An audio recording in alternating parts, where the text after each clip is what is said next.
Olá pessoas, tudo bom com vocês? Hoje a gente vai estar dando prosseguimento, assim como a gente falou no vídeo, que a gente estaria continuando agora o conteúdo. Então, assim como as aulas serão nos dias em que haviam as aulas presenciais, no horário onde elas estavam sendo feitas, então, novamente, no conteúdo aqui que a gente vai estar fazendo pelas videoaulas, não será mais conteúdo extracurricular.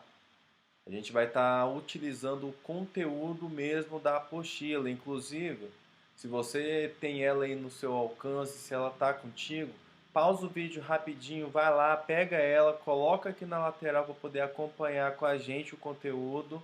Pausa aí que eu espero e dá play e continua, para você poder acompanhar juntamente com a apostila, já que todos possuem.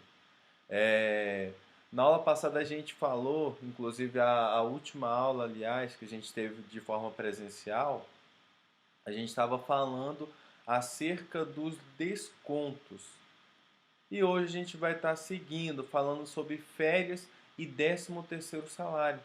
A gente vai estar falando sobre esse conteúdo e, novamente, qualquer dúvida que vocês tiverem, eu peço que vocês entrem lá no grupo, façam a pergunta, ou então, se você tiver vergonhinha, entra no meu privado, pergunta também, porque dependendo da relevância, da quantidade de perguntas que vocês fizerem, no próximo vídeo eu começo ele respondendo essas perguntas e depois a gente inicia.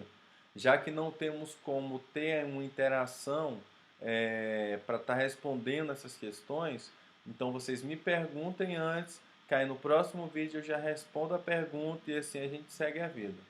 Beleza, pessoal?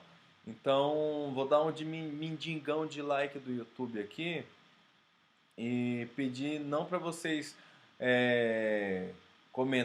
curtirem, compartilhar, inscrever no canal, ativar o sininho, notificação e blá blá blá. Eu não vou pedir nada disso, eu vou pedir só que vocês coloquem o nome completo no comentário lá da postagem no Google Sala de Aula, porque essa vai ser a forma que a gente vai estar fazendo a chamada de todos vocês. Então, por favor, assistiu lá a aula, escreve o nome, escreve seu nome completo lá, não precisa colocar nome e turma, só o nome completo e a gente já vai saber quem é você e colocar lá como se você estivesse presente. Tranquilo? Então vamos lá. Férias. O gozo de férias é um direito protegido pela legislação, garantido pela Constituição Federal e pela CLT, sem prejuízo de remuneração, de modo a garantir o descanso ao empregado para que esse reponha as energias e garanta uma maior produtividade ao retornar suas atividades. Como a gente viu desde a primeira aula, quando a gente falou sobre a história da administração, toda vez que a gente lida com questões de direito trabalhista, a gente está falando um pouquinho dessa história. Então, o que, a administração ela foi percebendo com o passar dos anos?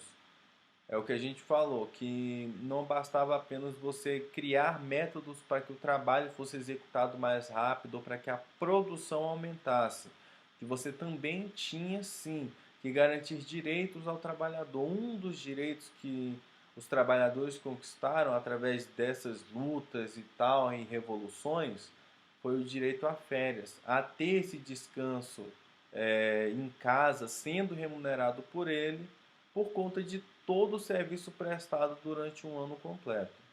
O artigo 129 da CLT, que eu não vou ficar escrevendo mais aqui, a gente já encerrou isso já tem um tempo, já martelei a CLT tanto na cabeça de cada um de vocês, que todos têm que saber o que significa CLT no mínimo. O artigo 129 dela diz: todo empregado terá direito anualmente ao gozo de um período de férias, sem prejuízo da remuneração. Então, as férias elas não vão ser um desconto ao próximo salário, elas não vão de forma alguma prejudicar ou te adiantar algo que vai diminuir a sua remuneração posterior. Ela é um direito por conta do trabalho que você realiza para aquela empresa. Então, como o governo vê que depois de um ano todinho, geralmente trabalhando de segunda a sábado, todos os dias indo trabalhar, rendendo ao seu patrão, que você tem que ter pelo menos um mês para estar em casa descansando, para que quando você retorna às atividades, você já está com as suas energias repostas e pronto novamente para mais um ano de trabalho. Então as férias elas são esse direito garantido do empregado. E o que são os períodos aquisitivo e concessivo? Pessoal, quando a gente fala em questão dos períodos aquisitivo e concessivo, é quando nós estamos falando dos períodos que antecedem as férias e o período que tem para você receber as férias.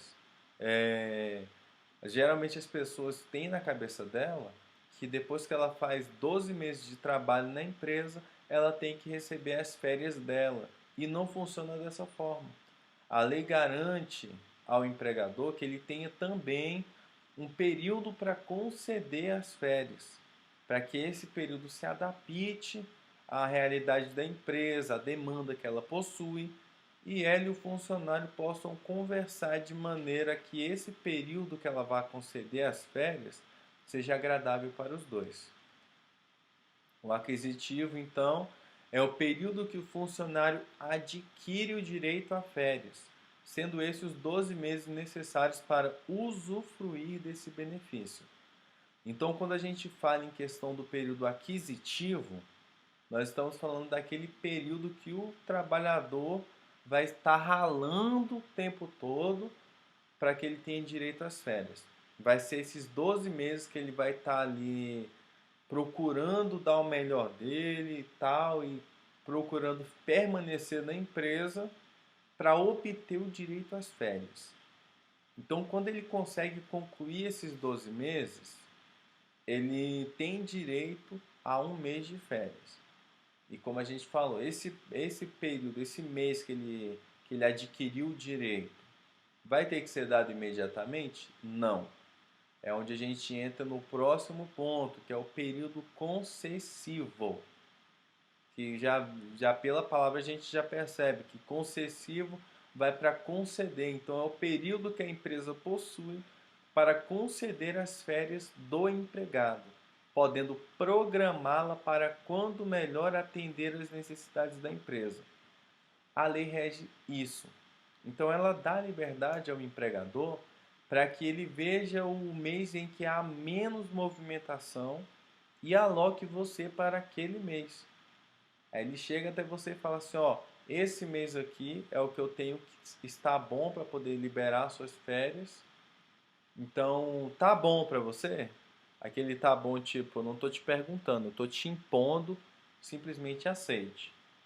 Então, tem algumas empresas que são boas e você fala assim, professor, mas a minha empresa não é assim. Ela pergunta para os funcionários o mês que a gente pode tirar as férias. Que boa empresa é essa que você está? Porque tem empresas que elas não dão essa opção. Isso é algo que é opcional ao empregador, a questão de quando ele vai poder conceder as férias. Então, esse período concessivo, novamente, eles são de quase 12 meses, não são 12 meses. É bom lembrar que esse tempo faz parte de uma negociação e consenso entre empresa e colaborador, e a empresa tem por direito, é direito da empresa, o prazo de 12 meses, que na verdade não são 12, pessoal, são quase 12 meses, após o término do período aquisitivo, para conceder o direito de férias ao colaborador. Por que eu falei que não são 12 meses mesmo completos? Porque quando você termina o período aquisitivo, já se passaram 12 meses. Então o governo ele dá esse período concessivo, mas a própria lei fala que não pode ultrapassar 2 anos o trabalhador produzindo e eu não conceder as férias para ele. Se eu passar de 2 anos e não conceder as suas férias, aí eu entro naquela pequena questão da multa. Então eu vou pagar a multa em relação a tudo aquilo, a todo aquele período que passei trabalhando e não me foi concedida as férias. Então a empresa tem esses quase 12 meses para poder ver um período melhor que é para ela e teoricamente para você também e te conceder. E caso você seja empregador, é exatamente esse período aí que você vai ter para poder pensar uma data melhor, um mês bom para que você conceda as férias para o funcionário que tem ralado para você e produzido dinheiro para o seu bolso. Esses são os períodos aquisitivo e concessivo. Espero que não tenha ficado nenhuma dúvida para vocês. E qualquer dúvida, novamente, procura a gente pelo WhatsApp, manda a perguntinha lá caso tenha ficado dúvida em relação a algum desses períodos. Acredito que tenha sido bem claro. Vamos prosseguir. Temos também o abono de férias. E o que seria esse abono de férias, pessoal? É o que os brasileiros geralmente chamam de vender as férias. Muitas pessoas elas não se atêm a essas expressões mais técnicas. E isso eu quero que todos vocês aprendam. Quando a gente está entrando no mundo administrativo, a gente está deixando para trás todo o mundo de leiguice que a gente tinha antes. Então todas aquelas palavras que você tinha, igual a gente costuma falar lá do funcionário que é fichado, desse negócio de vender férias, a gente tem que procurar se adequar às expressões do mundo administrativo. Então, esse vender as férias, o nome dele é abono de férias. Corresponde a 1/3 dos dias de férias do funcionário, valendo assim o proporcional do salário em relação a esses dias. A opção pelo abono no lugar das férias deve sempre, entenda esse sempre aí, partir do funcionário, não podendo assim ser imposta pela empresa. O funcionário, quando ele trabalha o período aquisitivo e vai receber suas férias, ele tem direito aos 30 dias de férias. Isso é um direito garantido por lei. Mas a lei também instituiu o abono de férias, que é a opção que é dada para o empregado de vender 1/3 das férias. Não sei se você já fez isso, ou viu seus pais, ou alguém que você conhece fazendo isso, que é quando você vende 1/3, você vende 10 dias das suas férias e pega esse valor no recebimento juntamente com as suas férias, para poder aumentar o valor que você recebe. Porque tem muitos trabalhadores que falam assim, eu não preciso de tantos dias em casa, então esse dinheiro a mais geralmente dá uma ajuda. A opção de você receber esse abono tem que partir do funcionário. Se você é funcionário, tem que partir de você. Se você está empregando, ou quando você for empregar, caso você queira ser empresário, tem que partir sempre do funcionário. Por quê? Porque vai reduzir o tempo do descanso dele. Então, mesmo que você pense assim, ah, mas ele vai receber o dinheiro. Ele vai receber o dinheiro, beleza. Mas ele tem sim que ter aquele descanso como direito dele. Então é opção do funcionário e sempre tem que partir dele. Chegar até o empregador e falar, ó, eu desejo vender as férias ou eu desejo ter o abono de férias proporcional ao terço dos dias das minhas férias. Então ele vai calcular quanto que é, vai passar esse valor na forma de dinheiro para você, juntamente com o restante das férias, para poder aumentar essa quantia. Esse vender férias nós chamamos de abono de férias. Espero que não tenha ficado nenhuma dúvida. Vamos seguindo em frente. Temos as férias parceladas, que nada tem a ver em questão de valores.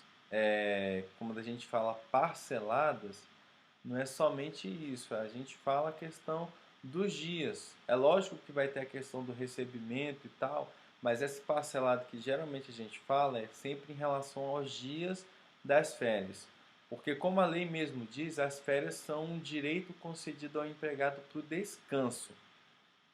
Então, quando a gente fala em descanso, nós não falamos apenas em dinheiro. A gente fala principalmente em dias que você terá para descansar. As férias podem ser parceladas durante o período concessivo, Contudo, menores de 18 anos e maiores de 50 devem ter suas férias concedidas de uma única vez. Aí eu pergunto para você, isso é verdade? Segundo as regras da CLT, é permitido que o colaborador divida suas férias. Contudo, existem algumas exceções. Um dos períodos precisa ter pelo menos 14 dias e os outros dois períodos não podem ter menos que 5 dias. Ou seja, se um colaborador tira 15 dias inicialmente, ele pode tirar 10 no segundo período e mais 5 no terceiro. Se você calcular tudo certinho aí, vão dar os 30 dias certinho. A gente vai juntando tudo aí. Então ele pode dividir. E a lei, ela, para ajudar você, ela pegou e falou assim: eu vou colocar uma liberdade. O nosso amado presidente, ele falou assim: vamos acabar com essa burocracia entre o empregador e o empregado, e convenções e blá blá blá. E falou que agora o empregador ele tem o direito não somente de parcelar dessa forma, mas ele tem aquela liberdade de chegar no empregado e falar assim, ó, eu só posso conceder férias para você 10, 10 e 10. Então ele vai conversar com você daquele jeitinho que o empregador conversa, né, tipo impondo a vontade dele. E como são os 30 dias, então fica livre para ele parcelar dessa forma também. Deu para entender, pessoal? E sobre esse menores de 18 anos e maiores de 50, a lei falava acerca dessas férias que devem ser concedidas de uma vez. E isso não é mais verdade. Agora a lei rege que, independente da forma ou da sua idade ou da maneira que você trabalhe, as suas férias podem sim ser parceladas. Aquela questão, a única coisa que a gente vai falar é, por exemplo, de menor aprendiz, essas coisas, porque as férias têm que conceder com o período escolar. Mas qualquer trabalhador formal mesmo, que seja regido pela CLT, seja menor ou de 18 ou maior de 50, as férias dele podem sim ser parceladas. Esse fator aí era antes daquelas mudanças trabalhistas de que a gente falou. E eu acredito, espero que vocês lembrem dessas mudanças. E se não lembrar, vocês estão tendo um tempinho em casa, tem esse período da aula. Então aí, quando a gente terminar aí, dá uma pesquisada, entra no Google, dá uma olhadinha direitinho nas leis, porque aí você vai ver o momento em que foi modificada, em que a lei passou a querer ajudar o trabalhador e falar para ele que, independente da idade dele, as férias podem ser parceladas sim. Basta só o empregador chegar e negociar. Aí temos a redução das férias por faltas injustificadas. Pessoal, na última aula a gente falou, quando a gente disse acerca dos descontos, nós falamos sobre as faltas injustificadas, que é quando o funcionário quer meter o louco, quer dar um de bonzão e tal, o poderoso da quebrado, o cara que manda no rolê e pronto, e ele quer faltar e pronto. Ele não quer justificar nada, ele não quer ir pro Bom Jesus, não quer ir lá para Ceilândia, Braslândia ou para algum hospital ou conseguir com algum colega um atestado, ele não quer. Ele só quer faltar e pronto, sem justificativo. Nesse caso aí, vai ter o abatimento no salário e em casos, e a gente vai ver isso agora, que some muitos dias de faltas, eu vou poder reduzir a quantidade dos dias de férias que a pessoa vai receber. Faltas que ocorrem durante o período aquisitivo, lembrem bem, período aquisitivo, podem reduzir o tempo de descanso do empregado e, dependendo da quantidade, pode até cessar o direito a férias. Então, quando a gente fala dessas faltas injustificadas que podem prejudicar as férias, a gente está falando do período aquisitivo. Se você voltar aí, ou se você quiser pegar o vídeo e clicar lá atrás e dar uma olhada novamente no que a gente falou, o período aquisitivo ele vai ser o período em que você vai adquirir o direito de ter férias.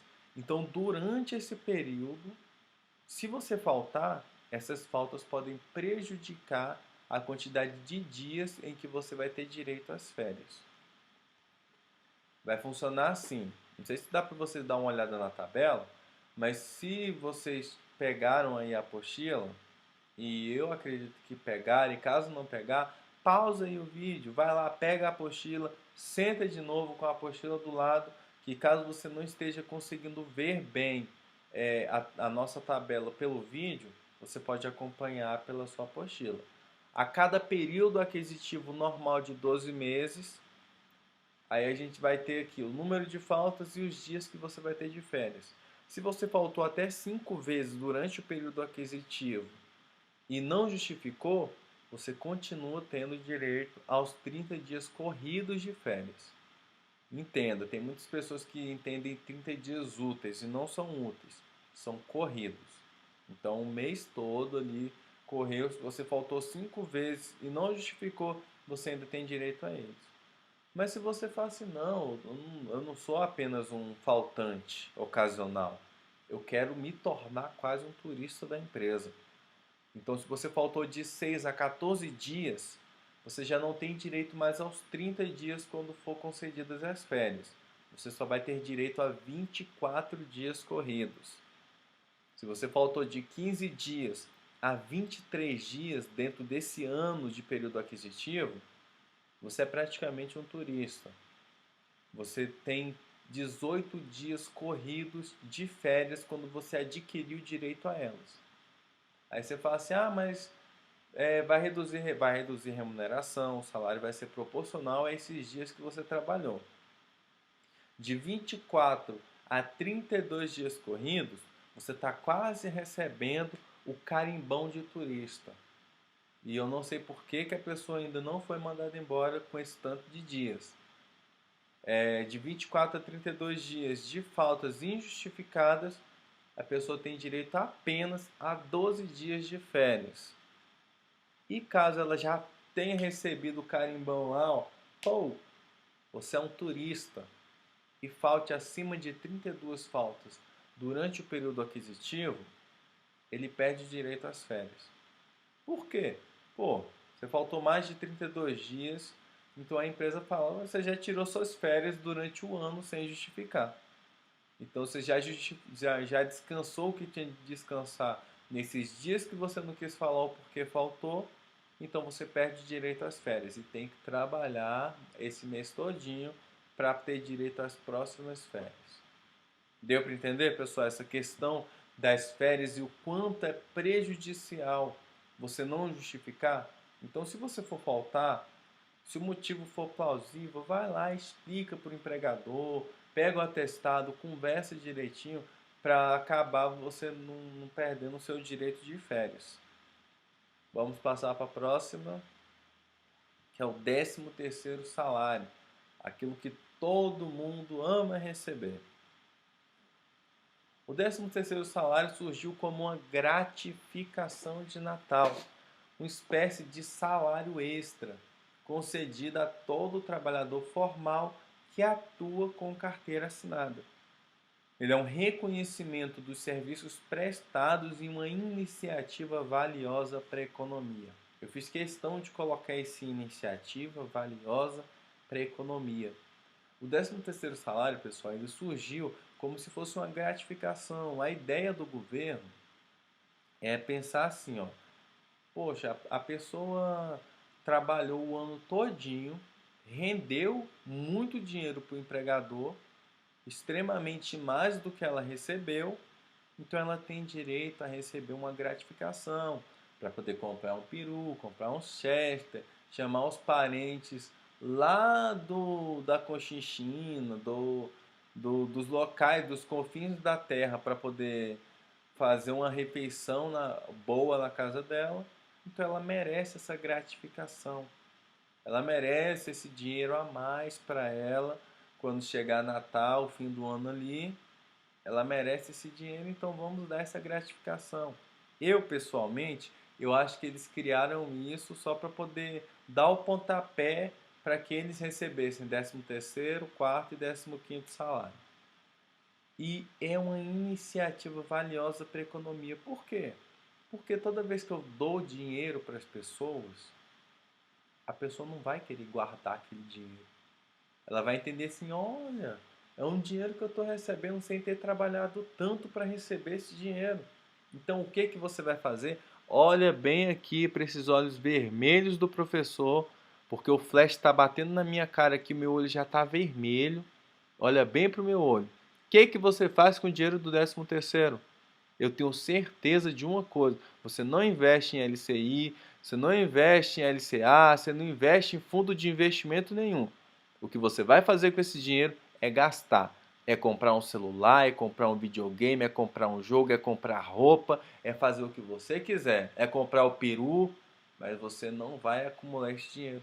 Então é uma iniciativa valiosa. O que o governo pensou? Eu vou entregar esse dinheiro para o trabalhador e ele vai gastar esse dinheiro. Esse dinheiro volta para mim e eu posso movimentar mais a economia. O benefício foi implementado no Brasil em 62, através da Lei 4.090 do mesmo ano, durante o mandato do então presidente João Goulart. A gratificação garante que, a cada mês trabalhado, o empregado tenha direito ao recebimento extra correspondente a 1/12 do seu salário. Então, o 13º salário ele é formado conforme você trabalha. Você está ali trabalhando mês após mês, você vai pega o seu salário ali, divide ele por 12. Cada mês que você trabalha, eu vou somando essa quantia para poder formar o seu 13º. Por isso que quando a pessoa é mandada embora antes de completar os 12 meses de trabalho, eu não dou o 13º dela. Eu dou um valor proporcional ao que seria o 13º, que é o quê? Eu pego os meses que ela trabalhou, os dias que ela trabalhou e vou calcular quanto que ela receberia naquele momento de 13º. Aí esse valor vai para fins rescisórios. Dessa maneira, o valor do 13º é o mesmo do salário mensal do empregado, caso ele tenha mantido o vínculo com a empresa por pelo menos 12 meses.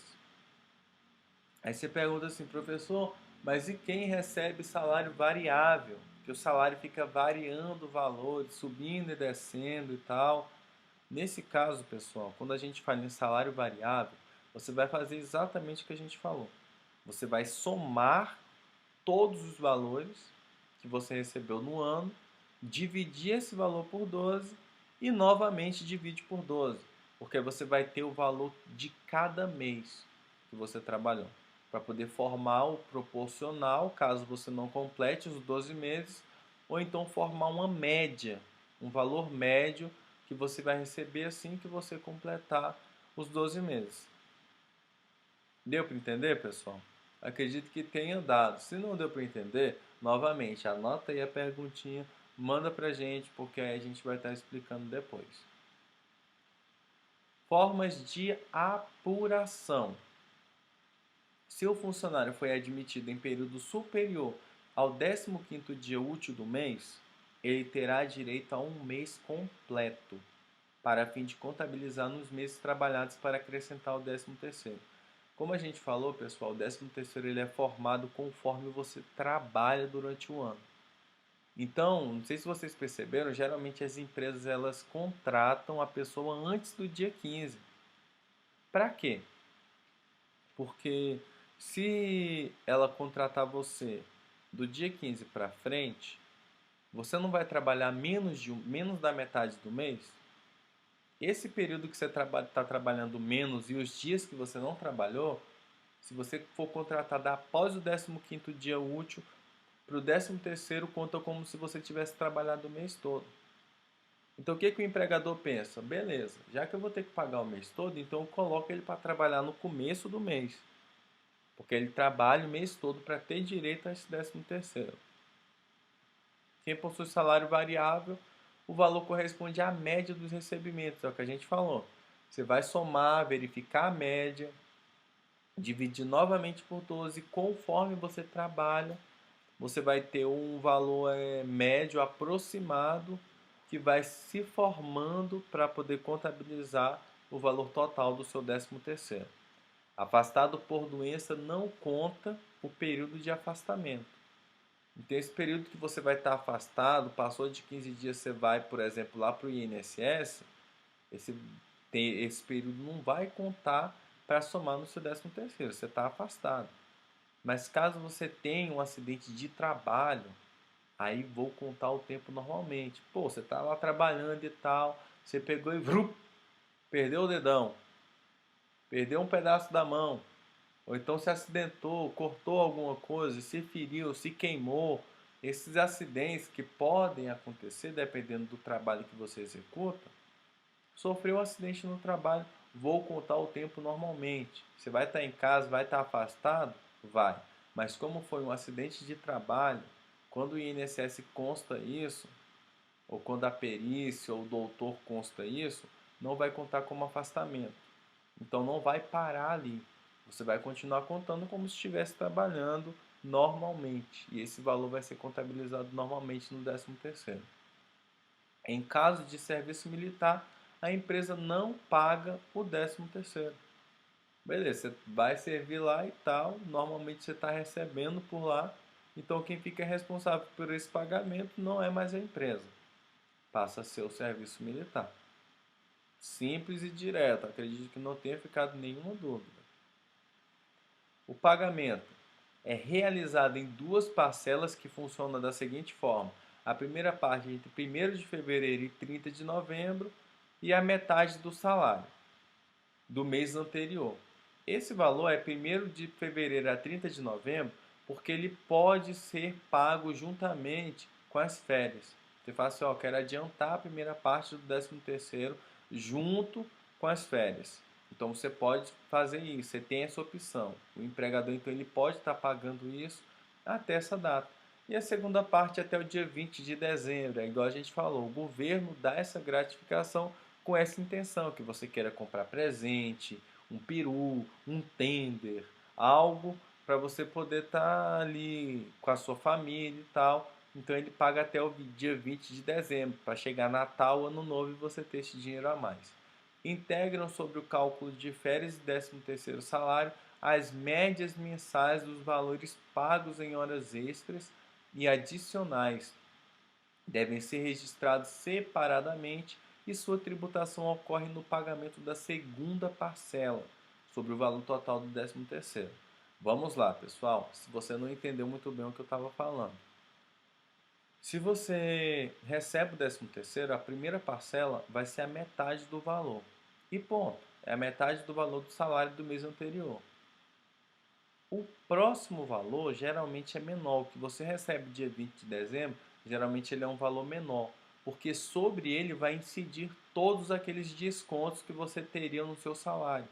E não vai incidir somente o da metade do valor do 13º, incide como se ele fosse um valor completo. Então, se o seu 13º é R$ 1.000, R$ 500 você recebe na primeira parcela e na segunda parcela você vai receber os descontos de INSS e todos os demais que você porventura chegar a ter em cima do 13º. Deu para entender agora, pessoal? Temos os encargos sociais. Sobre a primeira parcela é recolhido apenas os 8% de FGTS do mês do pagamento. Esse FGTS você já sabe, não vai descontar nada do seu salário, é algo que o empregador paga. Sobre a segunda parcela, a incidência dos encargos é sobre o valor total. Então é o que a gente falou, eu não vou tirar descontar do 13º o valor daquele mês. Por exemplo, metade, metade, então na metade que eu recebo vai descontar uma parte, na outra. Não. Todos os descontos vêm sobre a segunda parcela. O INSS é recolhido conforme a faixa salarial, é o que a gente falou na aula passada, né, daquelas alíquotas. O FGTS é recolhido sobre o valor total, deduzido o valor da primeira parcela, novamente que a gente falou. Você vai olhar sobre o valor total e vai tacar lá na última parcela. E o imposto de renda é descontado automaticamente na alíquota que o trabalhador se encontra na tabela vigente, novamente, sobre o último valor que você recebe. não sobre a primeira parcela. Deu para entender um pouquinho, pessoal, sobre o que a gente falou hoje? Se ficou alguma dúvida para você, eu peço que você fale com a gente. Não fica calado, não guarda a dúvida no seu coraçãozinho, não. Pergunta lá no grupo, pergunta no privado, ou não importa a forma como você faça. Mas, por favor, pergunte, não fica com essa dúvida guardada para você.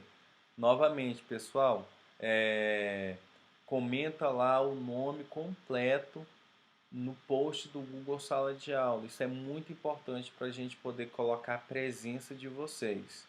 E sobre as atividades, se você viu aí no final desse capítulo que a gente falou agora, as atividades, faça elas. Assim que a gente retornar com as aulas presenciais, você vai receber o meu autógrafo na sua apostila. Eu vou dar o visto no seu exercício e a gente vai poder seguir dando nota, dando presença, mas por hora a presença que a gente tem é o nome que você vai escrever. Na próxima aula, a gente vai estar falando sobre documentos importantes para o seu trabalho, no decorrer das suas atividades. Então, por favor, não perca. Se tiver alguém que você conhece que ainda não está no grupo do Google Sala de Aula, fale para ele para poder estar assistindo às aulas e acompanhando. Já que agora está melhor, é só no dia das aulas e no horário das aulas, acredito que tenha ficado melhor para vocês. Qualquer coisa é só falar. Até semana que vem. Tenha uma ótima semana e tchau!